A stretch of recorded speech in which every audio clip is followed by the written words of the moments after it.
你知道现在在北京请一个全天24小时带孩子的保姆需要多少钱吗？不听不知道，一听吓一跳。我的侄子两口子都在北京工作，两个人都在外企上班。侄媳妇呢在公司当高管，侄子呢是业务部的经理，夫妻俩的工作待遇就特别高，生活呢也是特别的富足。就在今年春节期间，他们添了一个小宝宝，宝宝的来了呢，给全家增添了很多快乐。这婆婆一听呢，添了个大孙子嘛，高兴的不得了。收拾东西就赶紧跑到北京去了，帮儿子他们带孩子去了。因为北京的住房很紧张，房子住不开，5个人口呢，不得已婆婆只能把老伴一个留在老家。就这样呢，她在北京从儿媳妇坐月子开始婆婆就一直为他们洗衣服做饭带孩子，承担的都是所有的家务。儿媳妇产假呢结束以后上班以后，婆婆就更加累但是累得不行但她从来没有抱怨过，而且还把自己退休金全部都搭在了全家的生活费上。就这样，孩子长到1岁多这1年多的时间里面，婆媳关系呢相处的呢不是很和谐。儿媳妇整天看婆婆不顺眼，做饭呢不合胃口，孩子洗衣服呢洗得不干净，还有经常呢逗孩子玩，又怕婆婆发言会影响到孩子上学以后的发挥。总之种种的不如意，再加上儿媳妇上一天班回来以后经常是拉着那个脸，把一些不好的情绪全部都带到家里面来了。在婆婆面前很少说话，早上呢也不起来做饭，晚上回来呢吃饭呢就是倒头呢便睡。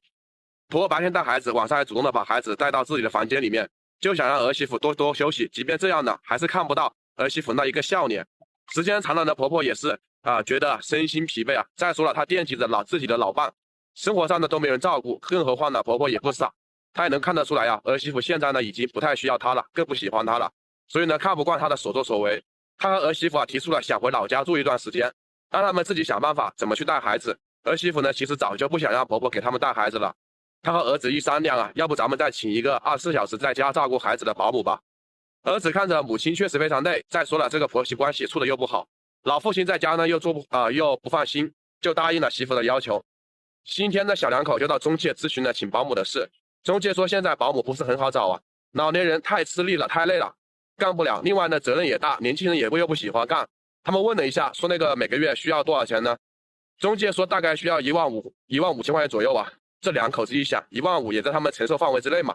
然后这个媳妇呢就问保姆是不是在家里面洗衣服做饭搞卫生带孩子他全管。中介听了他们的话，瞪了他的眼睛，对他们说这位女士你不在做梦吧，你去哪能有这么好的事？别说15000，就算你给人家2万也没人干，这么多活那保姆也是人她不是机器吗？带小孩有多累难道你不知道吗？带孩子责任有多重难道你不清楚吗？如果说给你洗衣服，万一孩子磕着碰着，那又是谁的责任呢？你说这些工资只带孩子的工资，不包括其他的任何事情。另外，你是不是不知道现在行情这保姆可牛了，人家双休日都是要休息1天的，如果在休息期间人家需要加班那休息日这1天就需要给人家3倍工资。孩子说你们的关系处得很好，如果当保姆不愉快的时候，人家甩手那就走了，人家说不干就不干了，给你撂挑子了。你如果想收拾家务做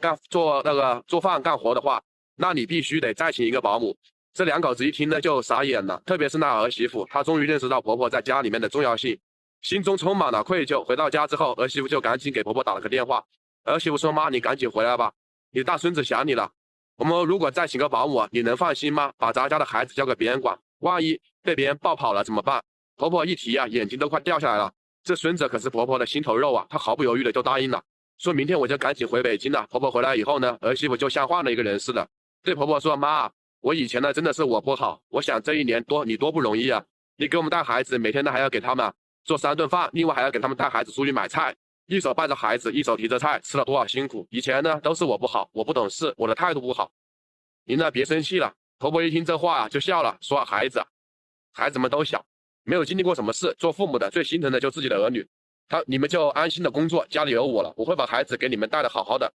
从那以后儿媳妇每天早上很早就起床了，安排一家人的早餐，也抢着去买菜了，然后呢也知道时不时的给婆婆买一些好吃的好看的衣服，全家人呢都是和睦的相处，那其乐融融了。年轻的朋友们，你们的婆婆在家有没有帮你们做家务看孩子你们是怎么对待你们的公婆的？人老了以后没有多大要求，就盼望着自己儿女能够平平安安快快乐乐生活，他们不指望吃好穿好，只盼着你能给他一个好的脸色，值得尊重他们就足够了。屏幕前的朋友们，你们说是不是这个理？欢迎在评论区留言讨论吧。